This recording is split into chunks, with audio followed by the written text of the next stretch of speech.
Monsieur Pascasi, bonjour. Merci d'avoir répondu à notre invitation. Vous êtes retraité de la Défense, vous êtes jeune acteur, oui.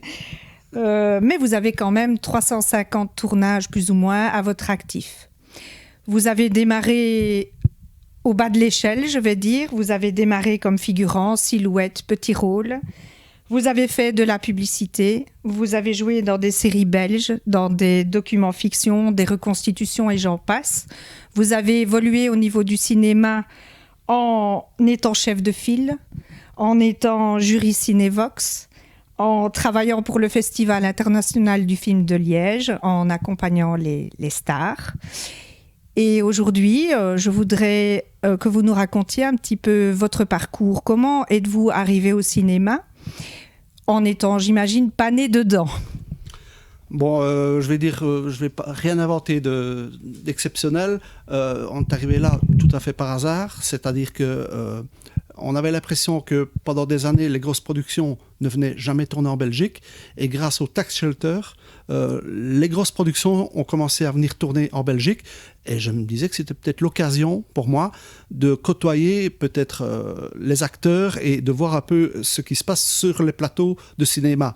Donc j'ai tout simplement répondu à une petite annonce où je me suis retrouvé au départ dans un public au stade de Seraing.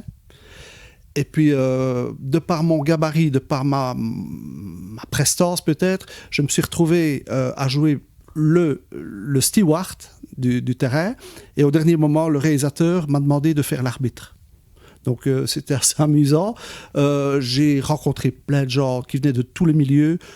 C'était très sympathique et ça m'a donné l'envie de recommencer l'expérience. Et c'est pour ça que j'ai commencé à m'inscrire sur des sites de figuration.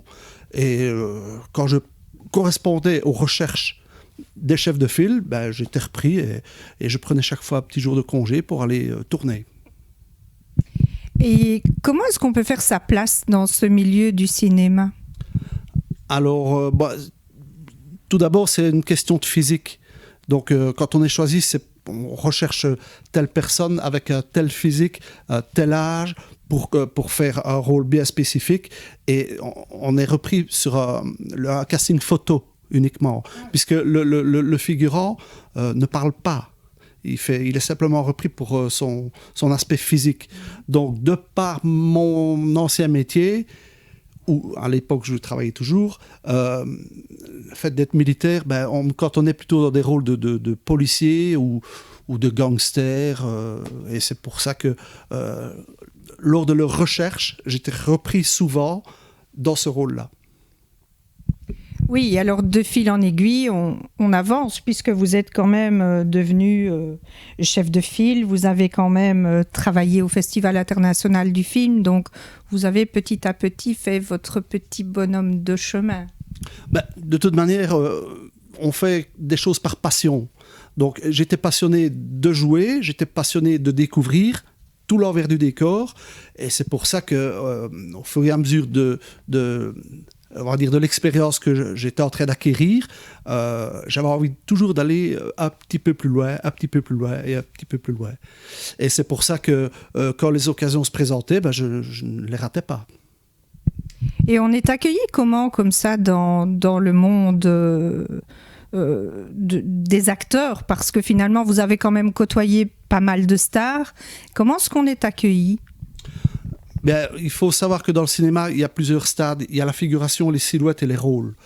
La figuration, ça représente évidemment l'envers d'un décor, ce qui veut dire que l'accueil est quand même fort mitigé, c'est sympathique, mais faut pas croire, faut savoir mettre le curseur au bon endroit.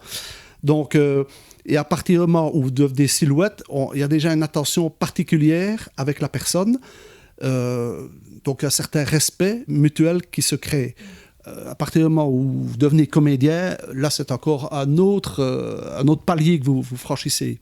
Donc il se fait progressivement. Donc au départ, évidemment, ils ont besoin de gens fiables, qui peuvent venir sur les plateaux aux heures prévues, qui ne rouspètent pas trop. On leur demande pas grand-chose finalement, mais il faut être présent. Et je pense que ça se répète de chefs de file entre eux. Et alors quand ils ont besoin d'un profil plus précis, ils peuvent déjà recommander certaines personnes dans le bon sens ou dans le mauvais sens. Ah, d'accord. Quels sont vos projets maintenant ? Alors, le projet, j'ai quand même envie de sortir de ma zone de confort. Donc, les petits rôles et tout ça, c'est très bien. Je chercherai encore. Mais j'ai l'occasion de tourner dans une pièce de théâtre d'un écrivain norvégien qui s'appelle Ibsen. La pièce de théâtre va être jouée au Théâtre de Liège, place du 20 août. Ça s'appelle Per Gynt, j'essaye de parler le norvégien. L'acteur principal, c'est Johan Blanc et Catherine Salé, qui sont dans les rôles principaux. Et alors, c'est l'histoire de Per Gynt qui va rencontrer sur son parcours divers personnages dont je vais faire partie. Et c'est une aventure pour moi toute nouvelle, puisque même si j'ai eu une petite formation de théâtre, je n'ai jamais joué devant un public. Donc, ce sera tout à fait nouveau pour moi. Je suis très, très motivé en tout le cas de le faire. Et puis alors, j'ai la chance de rentrer dans l'équipe des marionnettes de Bouli Lanners, qui va commencer le 9 février, où je serai le planquet. Alors, pas le planquet, on m'a dit que planquet, je l'ai fait toute ma carrière, merci. Non, le planquet, c'est en fait la troisième main de Bouli Lanners.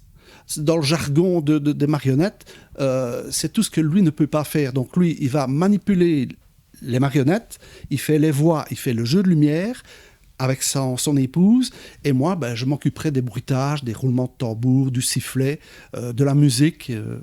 Voilà, on va travailler à trois derrière le théâtre. À six mains. Mais c'est très bien.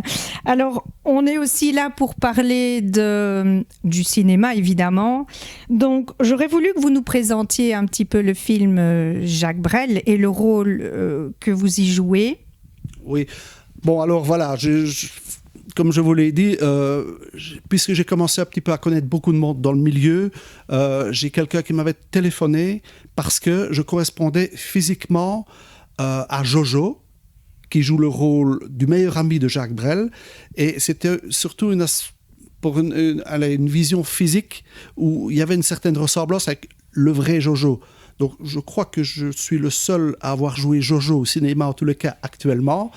Et puisque le film Sous le vent des marquises n'est pas un biopic sur Jacques Brel, contrairement à ce que les gens pensent, c'est plutôt c'est une mise en abîme où Alain, qui est joué par François Damiès, est un comédien et on lui demande de jouer le rôle de Brel dans ses dernières années.